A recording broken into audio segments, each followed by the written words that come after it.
We are going to tackle about feelings in moral decision making. Feeling is one of the major role in making decision. Nakaramdam tayo ng iba't ibang emotion kapag may nangyayari sa atin, either physical or mental. If nasaktan tayo, usually ang nararamdaman natin is sadness or anger. And pag may mabuting nangyari sa atin, nararamdaman natin is happiness. Ngunit dahil nga ang tao ay born with emotion, nagiging malaking factor sa paggawa ng desisyon ang emotion or feelings. Dahil minsan di nagiging irrational ang desisyon if magbe-base sa emotion. We should still consider using emotion as one of the focal points in making decision. Pero dapat irrational reasoning pa din ang magiging base ng mga decision natin. Ito kasing feelings natin and yung intuition natin or what we call as moral emotions, they play a major role in most of the ethical decisions we make. We always remember that decisions people make vary when they are happy from when they are sad or emotional. It means yung decision daw na ginagawa natin is naapektuhan ng ating emotions. For example, kapag tayo ay galit or kapag tayo ay masaya, may mga nasasabi tayo and may mga nagagawa tayo na hindi naman natin inintend na gawin or sabihin, pero nagagawa natin because na-overcome tayo ng ating emotions. Words that come out of our mouth sometimes are also affected by the emotions that we feel, and so with our actions. Kagaya nga sa sinabi ko kanina, yung mga lumalabas sa ating bibig or yung mga nasasabi natin as well as yung mga action na nagagawa natin is naapektuhan ng ating emotions. For example, never reply when you are angry, never make a promise when you are happy, and never make a decision when you are sad. Why? Because your reply, your promise, and your decision is maapektuhan when you allow yourself na ma-overcome ng iyong emotions. Moral decision making. Having the ability to decide which is the right course of action once we have spotted the ethical issues. A moral decision is a choice made based on a person's ethics, manners, character, and what they believe is proper behavior. These decisions tend to not only affect your well-being, but also the well-being of others. Moral decision making is having the ability to decide which is the right course of action once we have spotted the ethical issue. Ang ethics ay mga moral principles na gumagabay sa pag-uugali ng isang tao. Moral decision ay isang pagpili na ginawa batay sa etika, asal, ugali ng isang tao at kung anong pinapaniwalaan nilang wastong pag-uugali. Sometimes people face difficult ethical choices and it is hard to fault them too much for making a good faith choice that they think is right but turns out to be wrong. Kapag gumawa ka ng mga ethical na desisyon ay sinasaalang-alang mo ang mga damdamin at pangangailangan ng iba. For example, yung nasa picture, your daughter and her friend is nagpaalam sa'yo na mag-swim. But suddenly natangay sila ng malakas na alon or malaking alon. Alam mo sa sarili mo na yung anak mo is marunong lumangoy kahit papaano and her friend is hindi. May 50% chance na kayang makapaghintay ng anak mo sa pagbabalik mo. Ano yung gagawin mo? Dito napapasok yung tinatawag nating moral decision making. Feelings as instinctive and trained response to moral dilemmas. Some ethicists believe that ethics is also a matter of emotion. Feelings are seen as also necessary in ethical judgment as they are even deemed by some as instinctive a trained response to moral dilemmas. Some ethicists believe that ethics is also a matter of emotion. Both abstract inference and emotional institutions or instincts are seen as having relative roles in ethical thinking. For one thing, feelings or emotions are said to be judgments about the accomplishment of one's goals.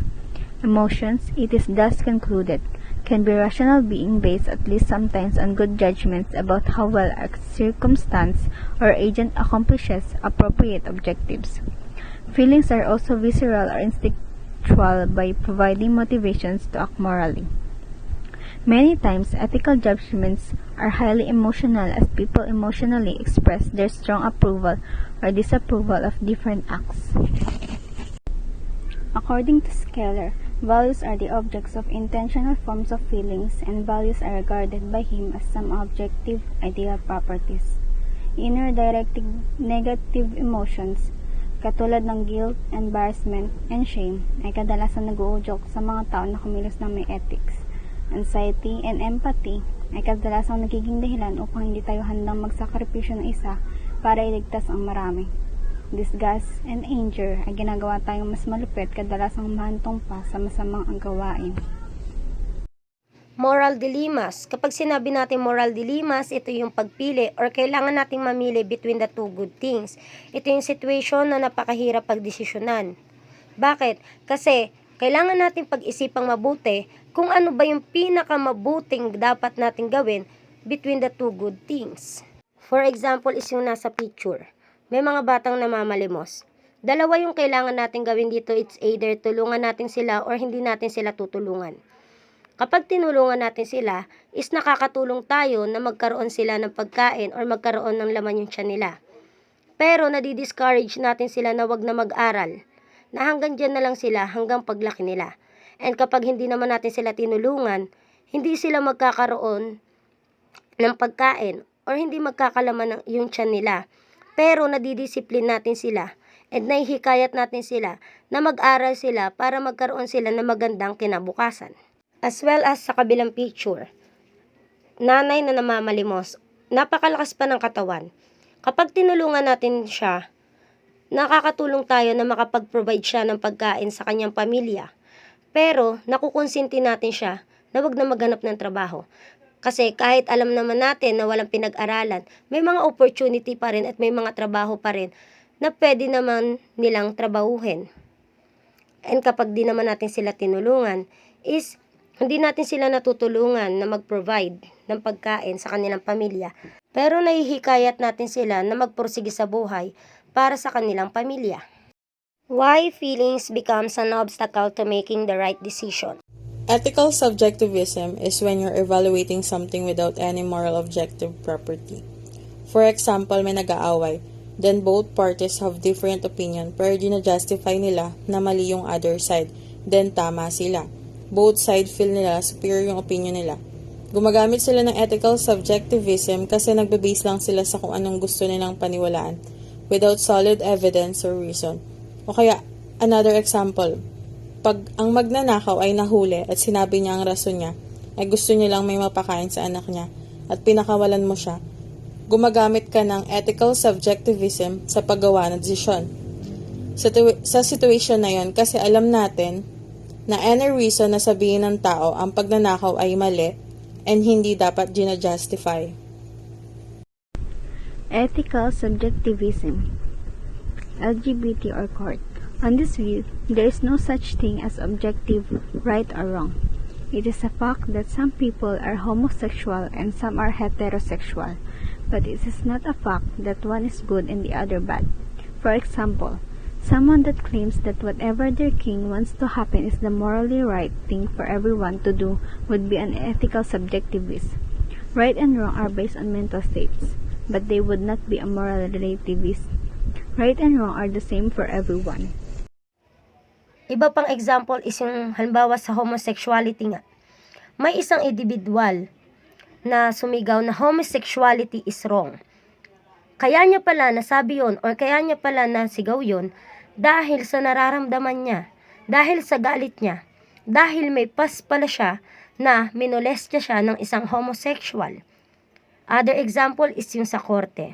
May dalawang magnanakaw. Ninakaw nila is parehas isang sakong bigas.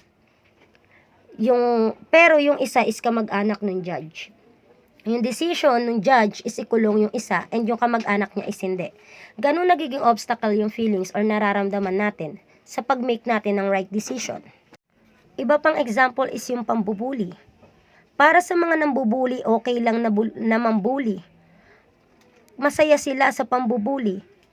Sasabihin nila na, ma'am, okay lang yan. Masyado lang yung maramdamin. Para sa kanila, okay lang. Kasi masaya sila sa ginagawa nila. Pero sa mga binubuli is hindi dahil nasasaktan sila. Last example is yung paggamit ng marijuana. Para sa mga gumagamit ng marijuana is tama lang na gumamit sila dahil nakakagamot ito. Kahit na alam naman natin na kapag na-overuse yung paggamit ng marijuana is nakakasama ito sa ating kalusugan. Ganon nagiging obstacle yung feelings natin or yung nararamdaman natin sa pag-make ng right decision. Emotivism. Emotivism claims that statements about good or evil are just expressing a subject's approval or disapproval of a particular thing. Emotivism has earned the nickname as the Bouyei theory of ethics. Meaning to say is maaari kang mag-agree and mag-disagree in a particular thing based sa nararamdaman mo or base sa'yo. And tinatawag nga rin siyang Bouyei theory. Diba kapag sinabi kasi natin, boo, it is disagree or disapproval. And kapag yay means agree or approve. For example, war on drugs. People may agree on war on drugs, but some are not. For example, yung mga DDS dyan or yung mga other politician supporters, nagsasalpukan yan, nag-aaway yan. They are contrasting. Kasi nga meron tayong iba't ibang opinion. Like, yung mga agree sa war on drugs, sasabihin nila na tama lang yan. Puksain yung mga yan, salot yan sa lipunan. And yung mga disagree naman sa war on drugs, sasabihin nila na mali yan, hindi dapat kumitil ng buhay. Kasalanan yan. Next is how feelings help us in making the right decision. Inner, directed negative emotions like guilt, embarrassment, and shame often motivate people to act ethically. Outer, directed negative emotions, on the other hand, aim to discipline or punish. For example, people often direct anger, disgust, or contempt at those who have acted unethically. This discourages others from behaving the same way. Yung mga emotions na nabanggit ko is negative emotions. Pero itong mga negative emotions na to is nakakatulong sa atin para gumawa ng right decisions. For example, may batang pasaway. Pinagalitan. Dahil sa pinagalitan siya, is hindi niya nauulitin yung ginawa niya or mag-a-act na siya ethically or morally. Or magpapakabait na siya dahil ayaw niya ulit na mapagalitan. Other example is yung sa klase. Pumasok ka sa klase and nasigawan ka ng professor. Dahil sa nasigawan ka and napahiya ka, kinabukasan is magbe-behave ka na or mag-act ka na ethically and gagalingan mo na sa klase. Next is positive emotions like gratitude and admiration, which people may feel when they see another acting with compassion or kindness, can prompt people to help others. Yung mga nabanggit ko kanina is negative emotions and ngayon naman is positive emotions. Paano nakakatulong yung positive emotions natin or yung mga nararamdaman natin sa pag-make ng right decisions? Ang mga example is yung mga sumusunod. The picture represents a person that is in love or maybe inspired. And bakit ba tayo nakakaramdam ng mga gantong feelings? First, maybe someone special to us and they gave the same energy with us. Then the second reason, someone give us something special sa atin. Or maybe yung passion natin tulad ng drawing is naging successful. Example pick number 2. Motivation. Emotions can motivate you to act. Because of these emotional responses, you might be more likely to study. Since you experience a particular emotion, you had the motivation to take action and do something positive to improve your chances of getting a good grade. The last picture shows kindness, which is yung girl tinutulungan niya matanda na makatawid or makalampas dun sa nakaharang. Kapag nakakita tayo ng mga ganitong scenario, is nai-inspired tayo. Dahil na-inspired tayo or dahil sa nararamdaman natin na yun, is kapag may mga nangangailangan, is tutulong din tayo. Last but not the least, feelings cannot be solely relied upon but reason and feelings may complement each other. It means kapag tayo ay gagawa ng desisyon, is hindi palaging isip natin or hindi palaging feelings yung paiiralin natin. Kailangan na kapag tayo ay magdidesisyon, kailangan pairalin natin both. Yung feelings natin as well as yung isip natin or yung reason. Because kailangan yung feelings natin is ginaguide ng ating reasons. Kasi nga unstable yung ating emotions and hindi reliable yung ating feelings. Kaya kailangan natin yung reason para kontrolin yung ating emotion or yung feelings natin. Dito na nagtatapos ang aming report. I'm Irish Joy Villagonza. I'm Jubilee Dizon Real, I'm Erica Amor, and we are the Group 3.